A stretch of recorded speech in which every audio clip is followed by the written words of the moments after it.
Saudara Lun, baru-baru ini sebuah minimarket mengalami nasib naas usai mengetahui bahwa sejumlah minyak goreng hilang dicuri.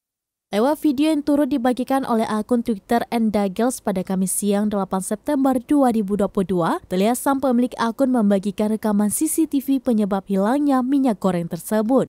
Dalam video berdurasi 25 detik tersebut, secara jelas terekam penyebab hilangnya beberapa liter minyak goreng di minimarket itu disebabkan oleh aksi pencurian yang dilakukan oleh seorang perempuan. Aksi perempuan tersebut diduga dibantu oleh rekan prianya.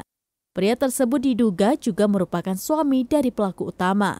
Saling bekerja sama, terlihat sang suami tampak berpura-pura membuka lemari pendingin, namun kepalanya terlihat sambil mengawasi sekitar.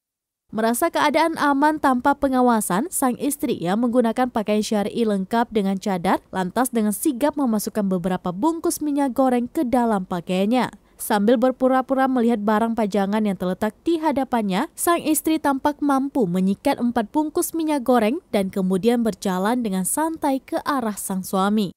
Akibat kejadian tersebut, akun @endagels tampak cukup heran dengan aksi pencurian yang dilakukan oleh para pelaku yang dinilai tak sejalan dengan pakaiannya. Unggahan tersebut lantas viral dan menarik banyak perhatian publik. Banyak netizen yang menduga pakaian dikenakan oleh sang istri hanya sebuah kedok untuk melancarkan pencurian yang ia lakukan agar tidak ketahuan dan wajahnya tidak dikenali.